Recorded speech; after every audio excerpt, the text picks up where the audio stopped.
Welcome to the David Goodman Reality and Truth Show.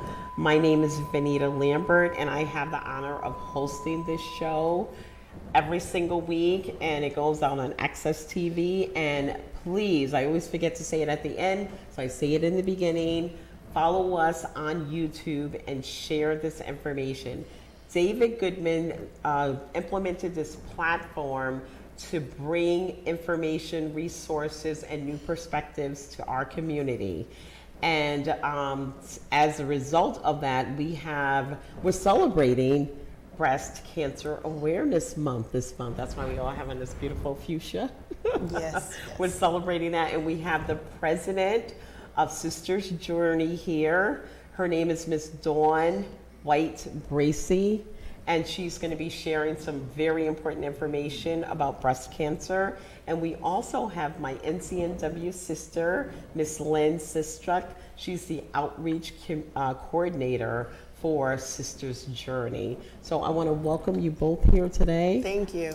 And thank you so much for coming on and sharing with our community this information about breast cancer and, whatever information that you have that can help the community. We would appreciate hearing your story. So first of all, can you please just tell them a little bit about yourself, and then we'd like to hear all about Sisters Journey. Okay, like Vanita said, my name is Dawn White Bracey. Professionally, I'm a licensed real estate agent, but I have been the president of Sisters Journey for a good 10, 12 years. The organization was founded by my mom, and what we do is we create calendars of breast cancer survivors and their stories. The stories, we call them stories of hope. They are the cancer survivors sharing their journeys, but we hope that they will encourage other women to take advantage of early detection screenings. When you think about Sisters Journey, hopefully you think about the 3 E's, as we call them: encouragement, empowerment, and education. So we encourage women to take advantage of early detection screenings, as we mentioned. We also empower women to speak up. For instance, if they are told that they have dense breasts, we encourage women and then we empower them to get ultrasounds. Something that there's an organization out of Connecticut called Are You Dense? And we pass out these bookmarks so that women have the information about dense breasts and what they should do if they do have dense breasts. And then, so I talked about empowerment, I talked about encouragement, and then the education piece is again about dense breasts. We also collaborate with a lot of other organizations. So we pass out daisy wheels, and these are more for young women. Hopefully you guys can see that. But it teaches young women how to do self-breast exams. And so it's like the parts of your breast are like daisies on a wheel. So you would touch each piece in order to become more familiar with your breast. And if you felt something different, you would make sure you let your doctors know. So that's the daisy wheel, and these are usually handed out in schools and throughout Connecticut, and actually throughout the world now, but they're put out by the Get in Touch Foundation. So I have a question. You talk about early detection. How early should we start getting these screenings? Because, well, I'm old school, so I was told 40 way back in the day. So are you talking earlier than 40, or is it based on family history? So those are excellent questions, Vanita. So yes, the screening guidelines are at the age of 40, but as we have learned in Sisters Journey, many women get breast cancer before they're 40. I'm not sure, Lynn, were you 40 before? So I was 38 when I was first diagnosed with breast cancer without a family history. And I did a self-breast exam. Being the outreach coordinator for Sisters Journey, we talk about self-breast exams, feel something, say something, be an advocate of your own body, but I was just the exact opposite. So when I share my stories, I open by saying I am what not to do.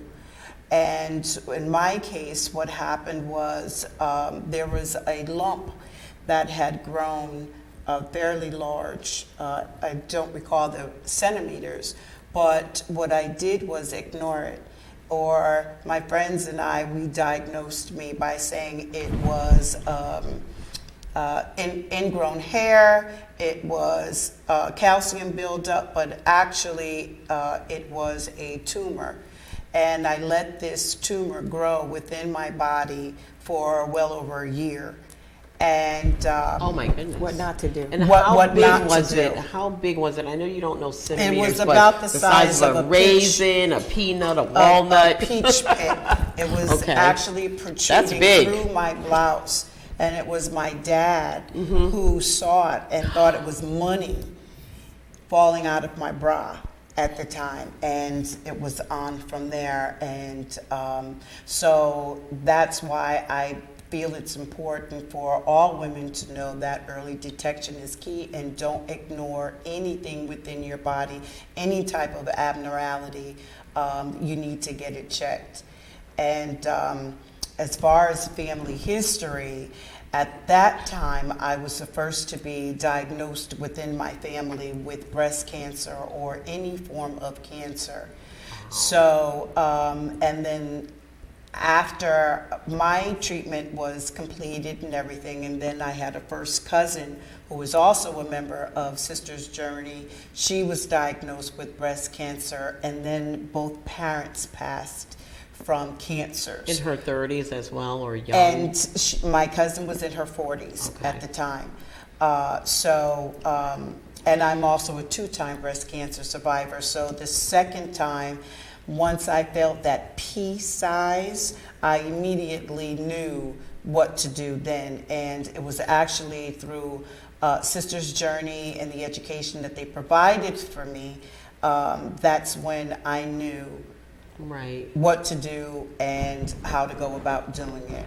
And that potentially saves my life, and as well as so many other women. I think it's, in my experience, it's quite a task to self-examine yourself. I tried it, and everything feels kind of lumpy to me. It's not like, we really need as women on how to be trained. I'm talking from a place of experience of how to examine your breast, because it's not a smooth, breast. It's lumpy. It has lumps in it. The most important thing. So let's go back to your other question. You mentioned if you're under 40, which the screenings start at 40. If you're under 40, we suggest you do self-breast exams, like you said. But we hand out in our outreach is a shower card. And what this, have you ever heard of a shower card before? Nope. Oh, well, Oh here we- my, Yeah. okay. So I don't know how to examine my breast yet. yeah, okay. Fairfield So this will help you. So you punch this hole out and you hang this over your shower head. Okay. And it has the each month on here that you do your self breast exam. So it's a reminder. So you Okay. punch out every month that you do it. Now you said that your breasts feel lumpy and things like that, but if you're doing it on a regular basis, you'll get to recognize what's what's normal, and what's not normal, and that's the point of the shower card. So this is what we do. We suggest for women who are under 40, because so many of our survivors in Sisters Journey had no family history, and they weren't at the age where they could be screened yet. So my mother's motto from the beginning, as Lynn had mentioned, is be an advocate of your own body.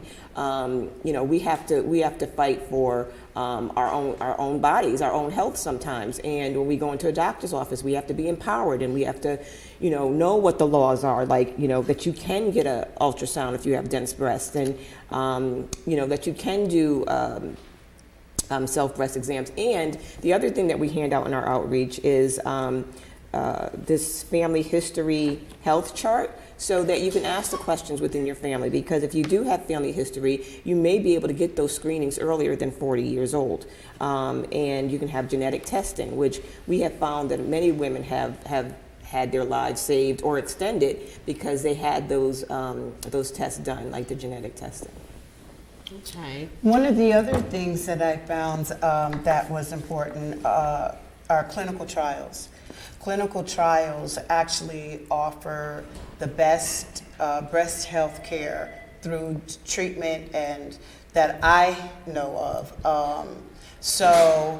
And it also helps with providing information to the scientists, to the doctors, and to government offices and whatnot on different methods and different treatments and different medications, combining certain chemotherapy drugs together, what works, and that is very important. Clinical trials. I took part in one that was facilitated by Dana-Farber Institute in Massachusetts. Okay, so I have a situation. I have someone that I know that have been going for regular exams and mammograms and everything her whole life. I believe she's like in her 50s, and she was just recently diagnosed, and it was worst case scenario. How in the world does that happen? I mean, I know you're not a doctor or anything, right. I'm just saying, when we go to the doctor, even if we're 35 and not 40 yet, can't we delegate to our doctor? Can't we tell them, I want you to check this because I felt something weird or whatever? You can tell them what to do. And even, if you don't have any family history of early breast cancer, you can say, I heard of it, and it's starting to affect women earlier. And I would just like to be, extra sure. Right, and make right. sure that I don't have it. Right. But so then it's an insurance thing, isn't it? If your insurance is going to pay for something. Yeah, I mean, but like you said, we empower you with the information, Right. So that you can ask the right questions and you feel comfortable asking questions. And, like we said, with the dense breasts, women are told they have dense breasts. Most women are. We do the 3D, right. I feel like when I walk out, I'm just like a pancake. I'm like, okay. I think statistically, there's not as many women as we come across that have dense breasts, but that's where the empowerment part comes in. If you know that you have dense breasts, what does that mean? What are you supposed to do, right? And it depends on how you hear it. But if you're watching a show like this and you have never had an ultrasound and you've been told that you have dense breasts, the insurance company. I mean, there's a law that started in Connecticut. Insurance companies are supposed to pay for that for you. Okay, I didn't know that because I do Medicare, and one of my clients asked me. They went for their mammogram, and then they had to go back for a second one, and they wasn't sure This is for you. if. Oh, thank you. Let me put my glasses on too. Do you get ultrasounds? I get ultrasound. What's the difference between an ultrasound and the 3D Mammograms. So the mammograms that they do now? Is that the same? Because I don't know what the difference is. No. Okay. Can I take So- this one? Yeah, Okay. okay. I mean, I know what an ultrasound is because I had them when I was pregnant. And that's but the same thing Okay. for a breast. Okay. So typically mammograms are just, you stand in front of the mammography machine and your breast is on the plate and pancaked out. correct, and images are taken that way. Okay. Most often when you have dense breasts, that's when your doctor would say, or the radiologist would say, we also need to have a further look into it because we feel some, something, just some hardness or whatever. It does not necessarily mean that it is cancer, but they like to take a closer look. And then that's when they do the ultrasound, which is the very same thing as if you were pregnant and we're having an ultrasound that way. Okay. So, and that's just so they can get a closer look at what's going on. And then it's compared every year to see if there's any difference or anything like that. I go through that every single year when I get my mammogram. And then there's that 3-week period where they have to get back to you and you're like, you're holding your breath for bad news. Because you just don't know. The concern for me is that you've been told that you had dense breasts, but you haven't ever had an ultrasound. Correct. That's a concern. And so the reason that that's a concern is because with dense breasts, you can't see the cancers in a mammogram. So you need, because it looks cloudy as if, like how cancer looks on a mammogram. Okay, report. I'm not gonna say I've never had it. I don't remember. You should be having them every Or year with your maybe mammogram. they are, and I just don't recognize the machine. I Well, know I no, go back it's a a- second time. It's Yeah. the gel and the Yes, yes, yes. yeah, You yeah, would yeah. know. Okay. You would know. You would know. Well, You would with know. technology, they have new machines Yeah, now that yeah. do Yeah, but you should be getting both of those. ultrasounds. You should be Okay, getting Yes. I'm gonna the recommend that when I go. mammogram and the ultrasound. Okay. You shouldn't have to recommend it, but that's yes. But now you are empowered to do that. So when I yes. go back, they call it a 3D. well, that's the what is that? that's the mammogram. Well, I get two of them. I go for the mammogram, the initial mammogram, and then they say, "Oh, you have dense breasts." I get a letter, then I got to come back. So that second time I come back, Oh, it's the ultrasound. Yes, yeah. It's just 3D. It just means it enlarges it and Yeah. enhances the original test. The only thing is that with now everyone gets 3D pretty Oh, much. okay. You know, we all can get 3D, but with dense breasts, it's highly recommended That I that get you an also get an ultrasound. But here's one thing that I did learn, and I learned this from my mother. I learned it from Sister's Journey. Is that when you're looking for doctors or hospitals or anything like that, you have to check out credentials. You have to make sure that they're board certified in the area that you need. You have to make sure that there's no sanctions or anything like that. Where did they go to school? What is their mortality rate? You know, you have to look into your doctors when you go Okay. for treatment. Okay. Or for anything else, that is. okay. Be an advocate for yourself. So let's hear a little bit more about Sister's Journey. How did it start with your mom? A little bit about your story before Okay. we run out of time. Yeah, no, that's fine. So, as I mentioned before, I think you can see this here. My mom was the founder of Sister's Journey, and so she was a breast cancer survivor before she ultimately passed away in 12 years later, I believe, from a Sorry. second diagnosis. Thank you. She's been gone for 20 years. She died actually October 30th of 2003. But she started the organization because she wanted women like herself to have support. And I believe that when she first was diagnosed, her doctors had suggested someone in upstate New York or something. And she's like, upstate New York, like, is there not someone around here? But, you know, if you are familiar with some culture, cultural traditions, is women don't always talk about what's going on with them. And what I have found over the years, it's not so much that it's a secret. Sometimes we don't want to burden our loved ones. And so, you know, if we can get our treatment quickly and get things taken care of, you know, we don't always share. So when my mother first was diagnosed and she started to ask if there were other survivors around, she found that her aunt was a survivor and her godmother and her mother-in-law, and it's like, where are all these people? Yeah, so all of a sudden, so before she knew it, she was able to get 12 people, and she wanted those stories to be told so that other women would hear them as well, and they would know how they would have awareness of breast cancer being all around us. You know, as I mentioned, she was able to get those 12 women, and she was actually, she was able to do 5 calendars before she passed away. And so then we've just been continuing in her honor. But yeah, I mean, you know, certainly I have the family history. I've never personally been diagnosed with breast cancer, but they do watch me very closely. I get not only the mammogram and the ultrasound that we talked about, but I also get an MRI every year as well. Okay. So, but I know that for me, the reason why this was so important to continue is that I know my mother, like so many other mothers, she would want me to know as much as I could possibly know about the very thing that took her out of here. So, so we've been doing this for a while, and the things that we've incorporated since I've been president is we do beauty shop chats where we go around to different salons and we share with the salon owners' clients. You know, we've done health fairs. What else do we do, Lynn? So we also, in addition to the health fairs, we also have 2 support groups.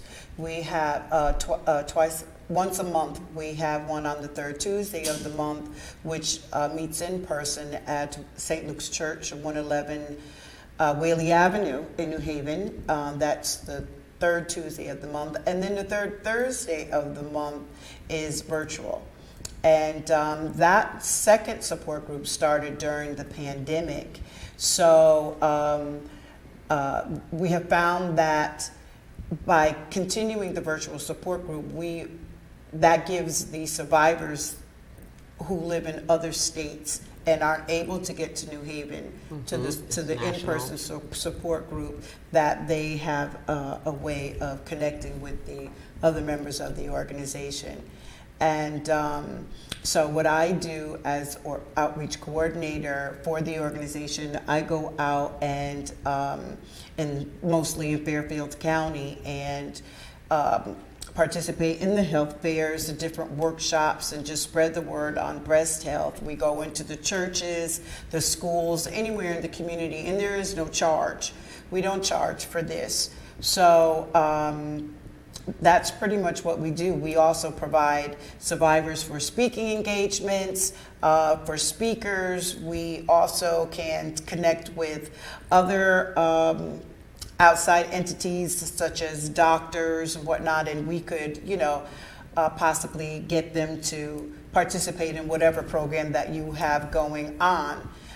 So we do quite a bit for the community, but one thing that we do not do is we don't offer financial assistance, but with different resources, there are other agencies and organizations and government offices that do. And then me as outreach, what I try to do is make referrals. Okay. You're nonprofit. Outside. Yes. We're It's nonprofit. nonprofit, okay. So we make referrals. Yeah, and the other two things I don't want to forget is we also have two big events we do a year. The mother-daughter brunch we do, every other year or every couple of years. That's not always an annual event, but the mother-daughter brunch is where we invite the community to come and learn about family history, genetic testing, what they can do. Your very first question about, if you're under 40, you're not able to get screened. So that's an event where we have speakers come in and to educate us on those very, questions that you had. Also, our big event, which is coming up, is our pink tea. And so this is actually our 25th anniversary.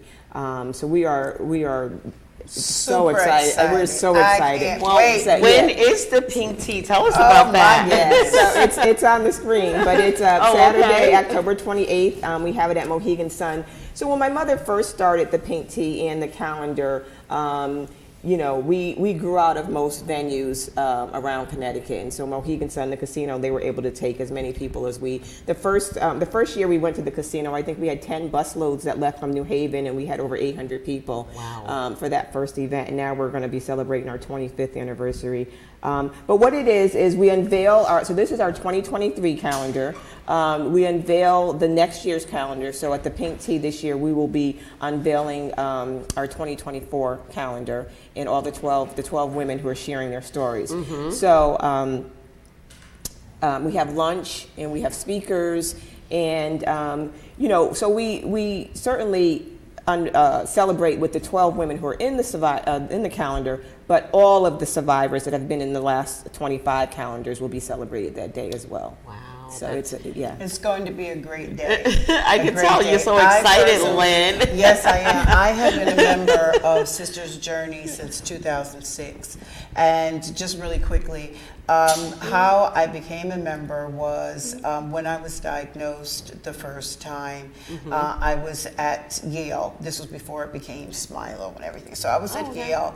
And I was passing in the radiology area, and I met with one of my old girlfriends from high school, and we exchanged phone numbers. We found out we both had breast cancer. So we exchanged phone numbers. I didn't know if I was going to hear from her again. I hadn't seen her in 20 years, So now treatment, here we are a month or two later. I'm in full-blown treatment, and I had just gotten home that day from chemo, so I'm laying in the bed and at my door, And it was president. It was Dawn White Brazy. I had never met her before. I didn't know who this lady was, and she showed up with a gift bag, some information, and it's been wonderful ever since. And I've been a member. I moved out of state and came back, and I'm still here. Wow. So yeah. So that's my who journey. connected you? She was the friend that you passed in the hallway? No, Or- no. It or- was okay. a member of Sisters Oh, Journey. okay. My girlfriend Della Bell, and Della gave Dawn my information. Okay. And All so right. it was a pleasant surprise Wow. when she showed up at my door, and I've been attached to her hip ever a thorn in her side Oh, my- ever since. Oh, but that goodness. led to me wanting to learn more about breast cancer and what can I do to help. To help the And, community. Dawn has, and Sisters Journey has allowed me to do all that I can do for the community and for the survivors, my sisters. And it's just all about love, camaraderie, and Sisterhood. And taking care of Sisterhood. yourself, yes. That's right. So we have about a minute and a half left. It goes really fast when you're talking about something you're really passionate Yeah. about. So I'm going to leave that to the president. What would you like to leave us with? I just want to say, one thing that we always encourage people is to be an advocate of your own body. It's something my mother would always say, and we still continue her legacy with encouraging, educating, and empowering women. Wow, and what a great legacy it is. Thank you so much for bringing this information on the David Goodman Reality and Truth Show. And I hope that whoever's watching, you share this information with all females in your life. And, I've heard men can have breast cancer as well. Absolutely. So you probably want to just share it, learn as much as you can, contact the women with the information on the screen, Sisters Journey at sbcglobal.net, or you could give them a call and just get involved and be an advocate for your own body. So thank you so much for coming on. Thank you. Thank you for I hope having you'll us. come back again because I know there's a lot more information. Oh, yeah. So thank you, everyone. This is the David Goodman Reality and Truth Show, and we're on your side.